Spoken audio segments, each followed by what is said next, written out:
Good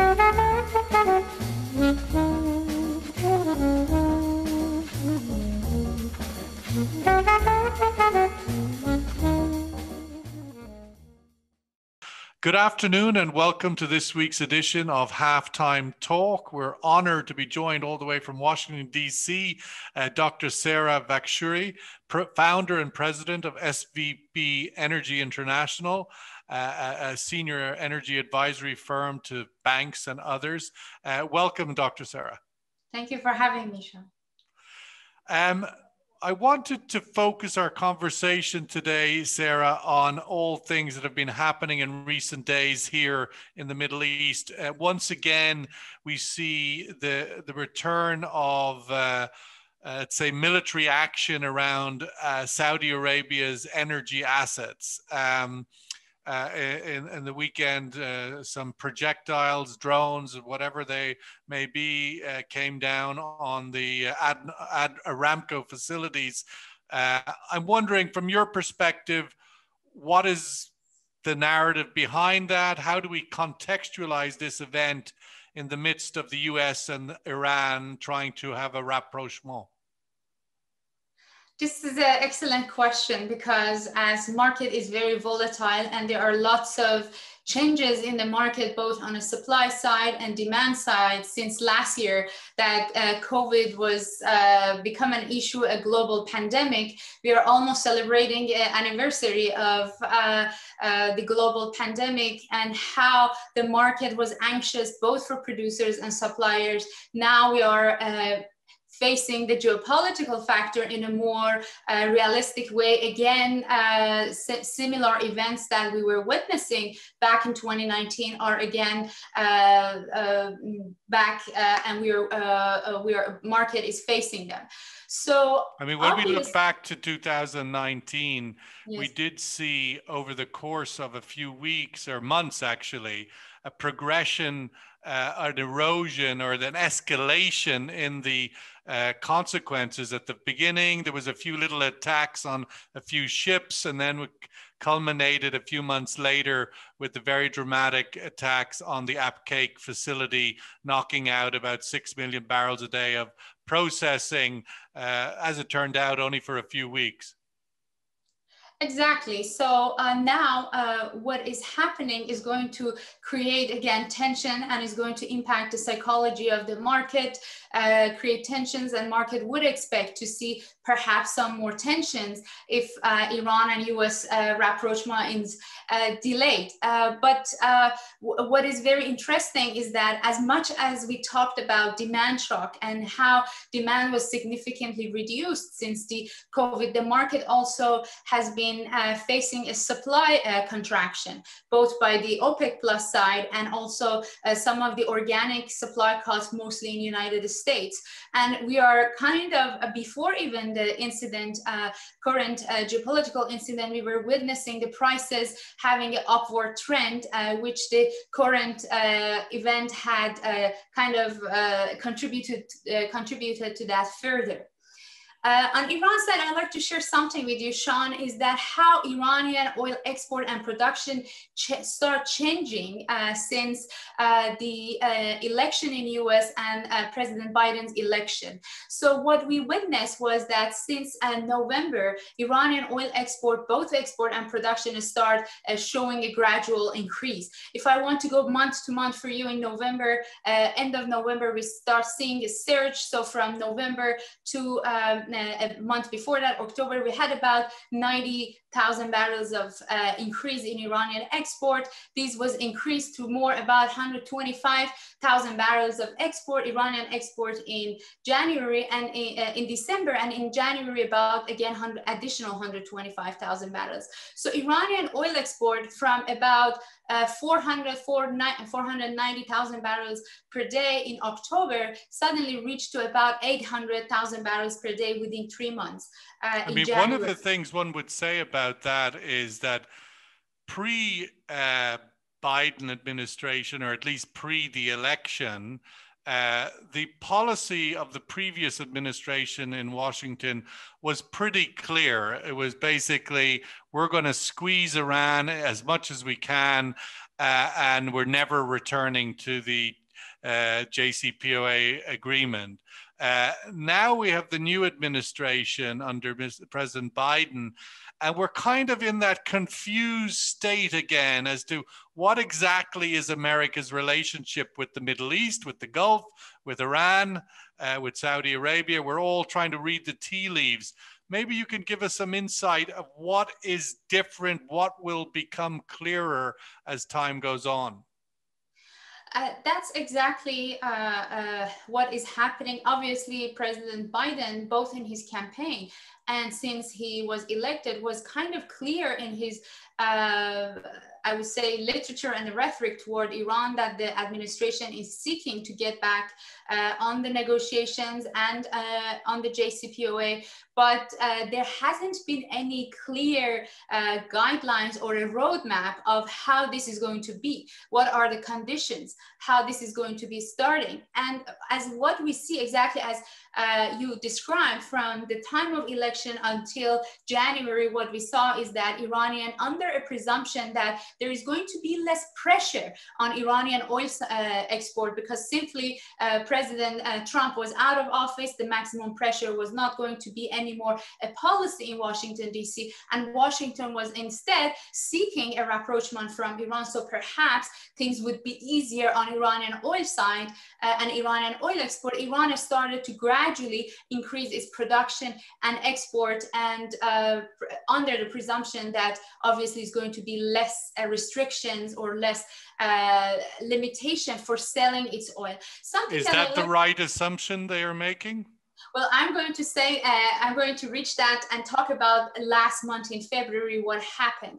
So what we noticed is that even Iranian, whoever was or buying Iranian oil, in the one step before that, I have to say all of these oil increase, export increase, were all sold in what we call it black market, or Iranian calls it gray market. So it was not an official sale to Iranian formal importers of oil. So no country formally imported oil from Iran in the past few months, and it was really the middleman or whoever in a black market purchases Iranian oil, again on a presumption that all these logistics are not going to be restricted by US government. But what happened in February, we saw a huge setback and drawback of Iranian oil export again. Iranian oil export in February was about 240,000 barrels, less than a month back, and from about slightly above 800,000 barrels of oil export was back to about 500 something, like closer to 600,000 barrels. So this shows that again Iran had difficulties in export, and what we observe is that often in some months, some of the tankers that are taking Iranian oil, they come back half full, which means they couldn't sell everything. So this indicates that perhaps there has been some communication from the US and Iran in the market that the sanctions are still in place, even though President Biden's administration are seeking a rapprochement to Iran. And perhaps that communication has started being going around that no one has to start rethinking about Iran before sanctions are actually removed. On the investment side, we also did some investigation about, okay, who are the companies? Are any companies or businesses thinking about going back to Iran? And the result of our survey was very interesting. Sean, I'd like to share with you, is that some of the service companies and those companies that they are selling goods, they are kind of becoming interested in a US-Iran rapprochement and potentially the sanctions being removed from Iranian market. What they're looking is, okay, the sanctions are removed, a good market, we go back, sell services or goods. But on that point, where do you think we are in that process? Because you talk about the Biden administration maybe putting its ability to restrain Iranian exports, or at least make it more difficult for illegal Iranian exports to find a home. But is the Biden administration realistic in their approach to finding an agreement with Iran, that they are expecting Iran to make further concessions? It seems that Iran has been quite clear. They want to see the sanctions lifted. they see that the US and to a certain extent Europe are the ones who violated the JCPOA. They seem that they're quite, at least until the presidential election, going to hold a very firm line on that point. And I'm wondering, from your perspective, will that result in a further escalation of tensions like we saw last weekend, or will the US make some concessions that the Iranians expect? I think that it's not going to be that simple, that US is going to simply unwind sanctions and go for any condition that Iran has just to get back into JCPOA. Our understanding is that, first of all, US has other allies in the Middle East. There is the issue of Saudi Arabia, UAE, Israel. They all are very close friends and allies to United States, and they have their own concerns. So is this the US-Iran rapprochement or negotiations over JCPOA is very complicated, because obviously for US administration, they have to concern the security concerns of other countries in the Middle East, particularly the countries I mentioned. And now that the event in Saudi Arabia happened, even though if Iran claims that Iran did not initiate the attack, but the fact that these groups like Houthis have been armed or backed by Iranian government, that would make Iran accountable, even if they say we haven't initiated or we haven't given any orders to this group. Well, what is that triangle then? We've got US supporting with Saudi in Yemen, Iran supposedly supporting the Houthis, the missiles are dropping in Dhahran where the Saudi oil is.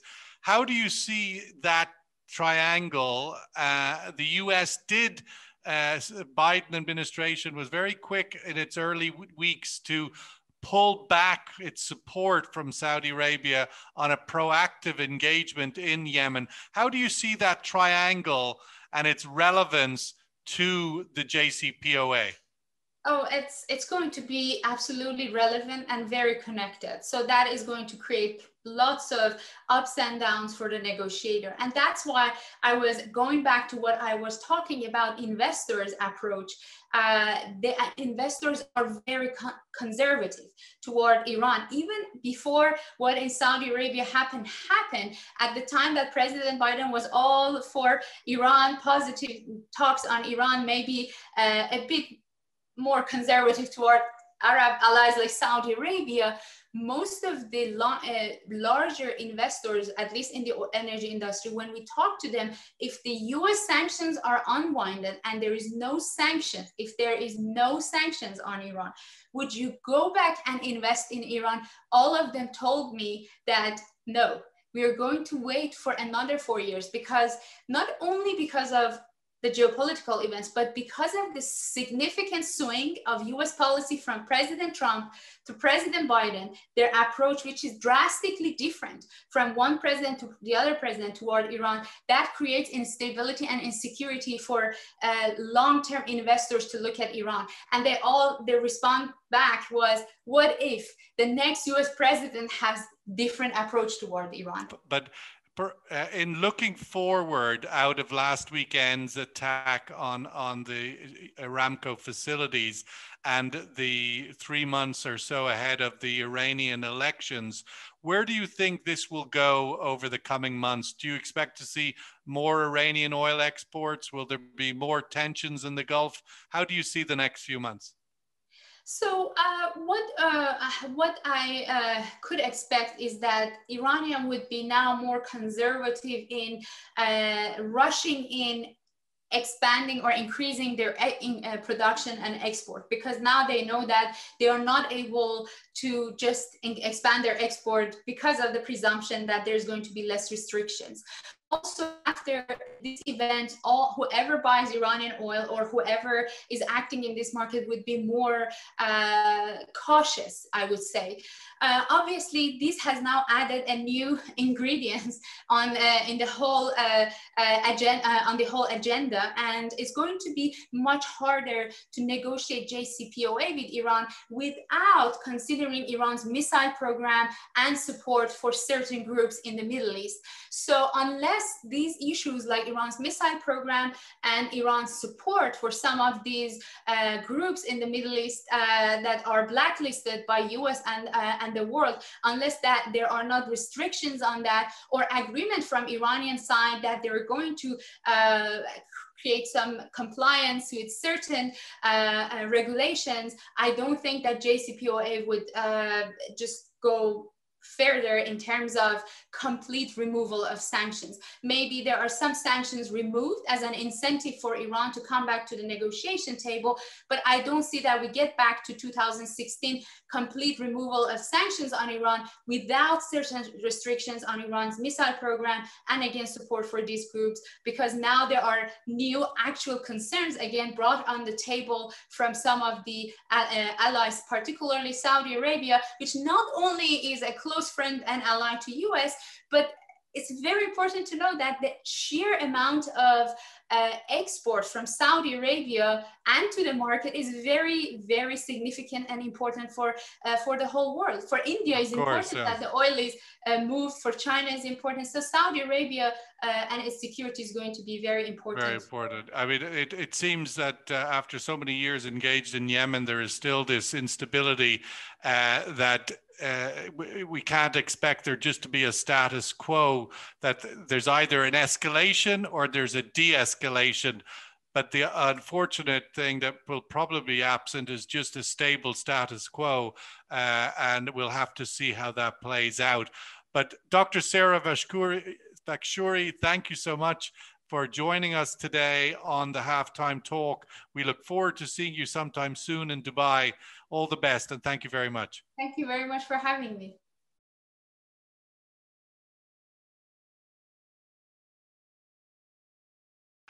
Good afternoon and welcome to this week's edition of Halftime Talk. The interview number 2, as we're calling it this week, with Adi Imsirovic, Senior Research Fellow at the Oxford Institute of Energy Studies. Adi, welcome. Thank you very much, Sean. Glad to be here. We're here today to talk essentially about the future of the Brent crude oil benchmark. Your note this week from the Oxford Institute has essentially given it no shortage a heading than this new proposal by Platts to reconfigure the Brent benchmark is nothing short of revolutionary. Why is that? So it is, Sean, so it is. For 2 reasons. First of all, it was somewhat unexpected. So markets don't particularly like uncertainty and sort of changes.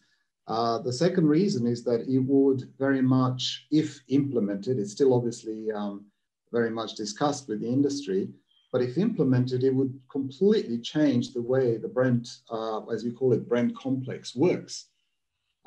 Completely potentially undermine a number of derivatives that trade off that benchmark, including dated DFL, CFDs, EFPs, and potentially futures. If you take the sort of unexpected nature, first point number 1, as you say, the Brent crude oil benchmark essentially prices half the world's crude oil, even though it is this little bit of oil in the North Sea. And given the amount of US oil that has been exported into the world now after 3 or 4 years, maybe 5 years, is it, where we're up to about 3 million barrels a day, would it not make perfect sense to include US oil WTI in a global benchmark? So that surely shouldn't be a surprise. That's not a surprise. In fact, going back to, I think, February 2019, Platts actually introduced CIF deliveries into their Brent benchmark. And I wrote a paper a month later in March suggesting, hey, now if you have CIF deliveries, why not use WTI? Because it's become a very important part of the base slate of the European refining system. And volumes have been going well over 1 million barrels a day at times, deliveries in Europe. So it makes perfect sense that I think the surprise for the industry was the fact that Platts didn't just take WTI into the basket, but then said, okay, both cash Brent and dated Brent are now going to be assessed on CIF basis. And that was the surprise. And that really makes a big difference. I know for most of the Is that a surprise? Does that also mean shock? It was a shock. It was a shock because once you start actually thinking about what that means, and we are talking about the most important commodity market in the world and the most important benchmark in that most important commodity market in the world that is going completely to change, the knock-on effect is absolutely massive. It could, in theory, if implemented the way it's been proposed, it could undermine the futures markets. So the Brent that we see on the screen would not be the same at all.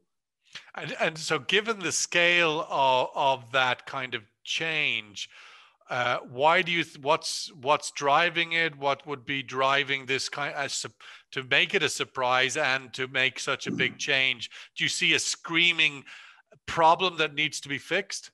Well, there is a problem, and that problem's been around for quite some time. Is dwindling volumes of the oil that goes into so-called Brent basket. Currently, we have 5 grades, so-called BFOET, Brent, Forties, Oseberg, Ekofisk, and Troll. And they're all in the North Sea. That's right. They're all in the North Sea, and they're all FOB at the moment. They are assessed on the FOB basis. But that volume's fallen below 800,000 barrels. I think in April it will be about 780,000 barrels. In fact, when we go into turnarounds in June, in the summer, 40s, that's normally produces about 13, 14 cargoes, will go down to 2. So the chance of anyone sort of having an overwhelming influence on that such an important benchmark is very high. So that's a problem. And Platts has been dealing with that for a long time now. They've been including from 2002 new grades. And also last year, they included CIF deliveries as well. But those deliveries were assessed in such a way that they were netted back to the FOB basis. So they were compared then to the FOB Brent as we know it. So that is a serious problem. Why this sudden change? I'm not so sure. It's quite nice sometimes to sit on the academic side of the fence and not worry about the politics of it all. But you said that previously you had seen structural weakness and you had made that recommendation. Putting aside the surprise, does this need to be fixed? And if you say the scale of Brent basket under 800,000 barrels, something needs to come in to supplement it, to support it. Is this the right choice, WTI? Absolutely. I don't think there's any disagreement in the industry that WTI is the right choice. I don't think that's the issue. I think the issue is a lot deeper. The issue is that the industry did not particularly like the fact that Platts wanted to move both of these benchmarks onto the CIF basis. And the reason for that was that Platts overwhelmingly is interested in something they have a franchise on, which is dated Brent. Whereas when it comes to Brent, futures, cash, and so on, there's no such thing as a Brent franchise. So what happens is that one could say, do they care about it? Well, they care about their own franchise. But if implemented, it would very much undermine the forward Brent. And forward Brent is the basis of the futures market that we see on the screen. And that's why everyone was very much surprised, shocked, and worried. And that's why we're having these conversations. So essentially, the key issue is the cash, because you see, North Sea programs, I put a little piece on the history of, well, let's call it evolution of the Brent market in the paper. And the reason I put it in there is that what we call now this whole Brent complex originally evolved from 1981 from the cash market. It was actually the cash market that was at the beginning of it all, tax spinning due to liberalization and fiscal policies in the United Kingdom. They encouraged people to trade Brent, particularly the equity producers, i.e. majors that had their own refineries for tax optimization reasons. Now, if this market, this cash market is actually at the roots of the Brent complex, and if you undermine that, you're undermining everything. And you've got exploration and production companies, you've got LNG companies, you've got refineries they're basing their decisions and pricing decades forward. So you mentioned, if this does get followed through, what is the window of time in which there is a consequence of this decision? I believe implementation is mid-2022. Yes, it's July 2022. So on the face of it, there's enough time, but let's not forget that the exchanges, they are heavily regulated. They need a lot of lead time for any changes. The other main problem is that, okay, fine, you can continue with the existing contracts FOB, but even those FOB contracts would not be the same, because the Platts announced that they would take the CIF assessment as the basic one, and then they would recalculate it. So really, you would not necessarily be talking about the same contracts. There are huge open positions on dated Brent going decades forward. Particularly LNG companies are very sensitive to that, because they've been doing a lot of hedging, 5, 6, 7, up to 10 years, obviously, as far as liquidity allows. Now that contract would not be the same, and somehow those contracts would actually have to be reevaluated. And who is there to reevaluate them? So it would be difficult. The ICE exchange made an announcement last week that they would, in reaction to the Platts decision, it sort of seemed to be somewhat of a fallout between the two of them. It's hard to necessarily know exactly, but ultimately they said they were going to try to keep the old contract in place while the new one emerged. What's your understanding of that? Well, I mean, it was both Platts and ICE came out with those announcements. It's a little bit surprising that it wasn't coordinated before, because what happened, I think one of the issues with the whole announcement was that the what we call DFL market, which is dated to frontline, which is essentially dated, Platts dated versus futures settlements, derivatives. It's a very, very liquid, a very large market. And that's the one mainly used, for example, for LNG hedging, generally gas hedging. That market actually picked up immediately after the announcement, went up $0.50, stayed there for a couple of days, and then after the Platts and ICE announcement, the market stabilized. So it just tells you how important it is to coordinate these things, and somehow it seems that they were not quite coordinated in that respect. Why, I'm not quite sure. I mean, it does look like after a year of turbulence in the global markets and in every market in the world and every industry and so forth, that Brent held up pretty well. We saw WTI have that dramatic crash to minus $40 a barrel under very unique circumstances, but nonetheless an incredible moment. Yet Brent seemed to sort of be stable and predictable and do all the things that you would want it to do. Is WTI not a fragile instrument to bring into Brent? I don't think so. I think what happened with WTI, I think, it's still not resolved issue what exactly happened. But of course, WTI traded delivery at Cushing is based on delivery inland, whereas here we're really talking about seaborne WTI that's being brought into Europe on regular basis and in large volumes. So, WTI in the contract here is just there to improve the volume, the liquidity of the contract. It's not necessarily there to be the basis of the contract, even though in my conversation with Argus have been running, which is another PRA, competitor to Platts, they've been running something called a new North Sea dated. And that one has had WTI included in it for quite some time. And believe it or not, in almost half the cases, over 45% of all the cases, it was WTI that was setting the price of Brent.